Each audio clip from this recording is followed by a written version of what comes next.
I think there's enough people that don't want that. And it just, as time goes on, look, even the fucking New York Times wrote a major story about detransitioners. So people that were convinced at an early age that they were trans and now they're detransitioning and their lives are ruined. Their body's ruined. They can't have children anymore. They lost their breast. They lost their penis.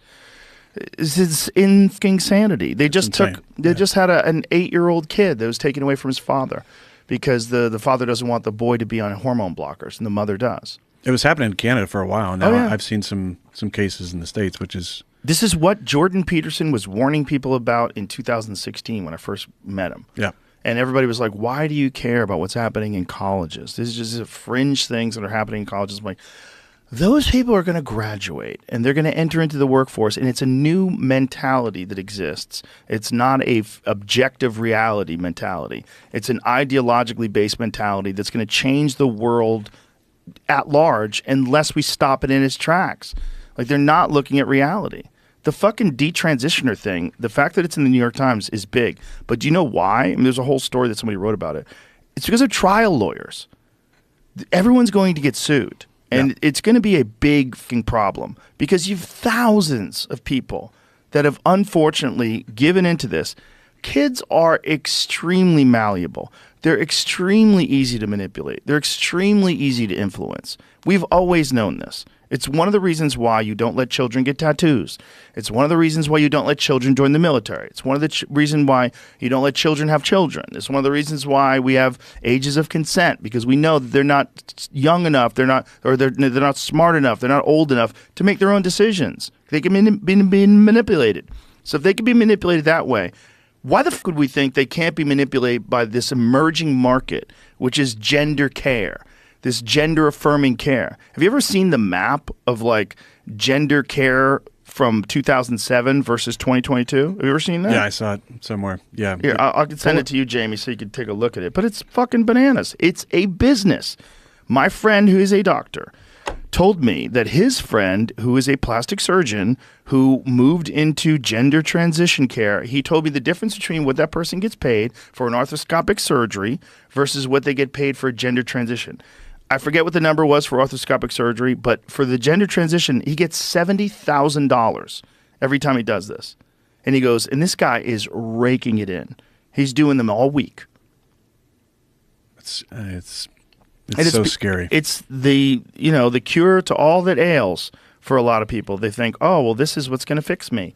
I'm f***ed up. Why am I f***ed up? What's wrong with me? What's my problem? Oh, I'm really a girl, or oh, I'm really a boy. And kids they don't want to be an outsider. They want, exactly. It's kind of in vogue to be non-binary or whatever. 30% of kids today recognize themselves either as trans, gay, bi, or non-binary.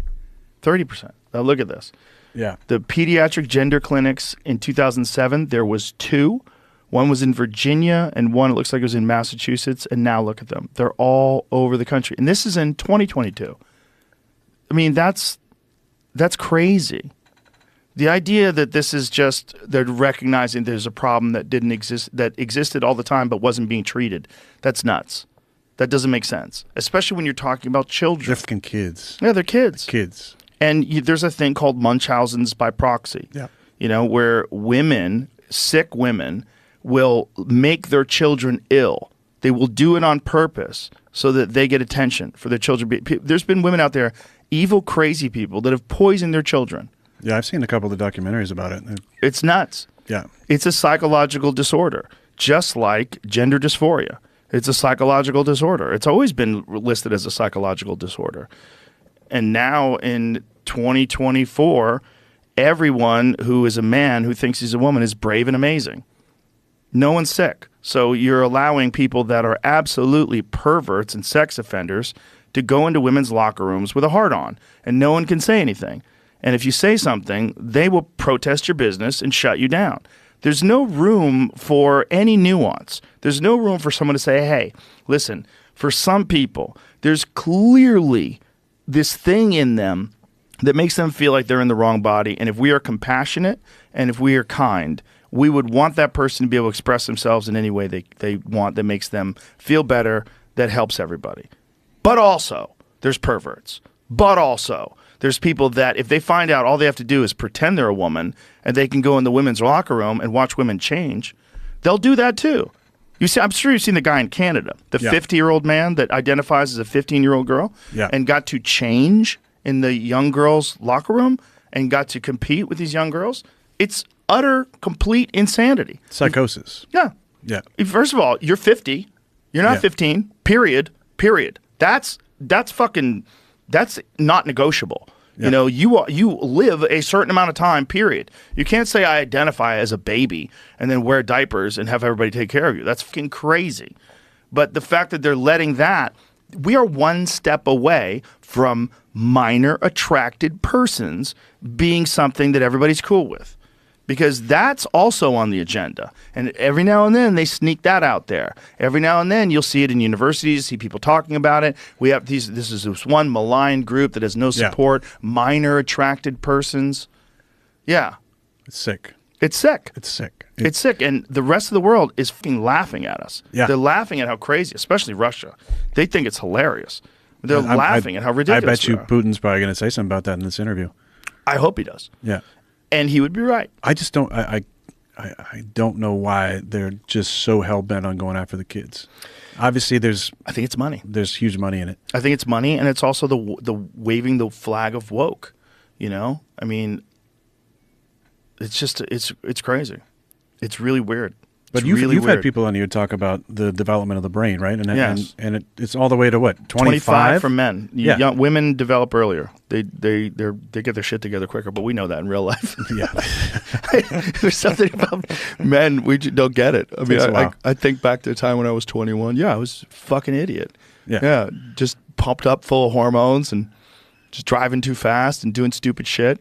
Yeah, that's why they get young men to go to war. They don't know any better. Yeah. But leave the kids alone. Leave the fucking kids alone. Especially, you know, what's really hilarious. There's this guy that interviewed all these people and said, do you believe that it's okay to encourage young people to transition? All these blue-haired people are like, yes, I do. To Catholicism? And they're like, no. I love it. And they were doing the same thing with tattoos. Do you think 12-year-old is too young to get a tattoo? Yeah, they don't know any better. But what about change their gender? Yes, they know. Okay. It's just ideology, man. It's just like you might as well be a Scientologist. You might as well be a Moonie. It's the same thing. It's the same sort of religious-like thinking that exists in all sorts of groups of people that we call cults.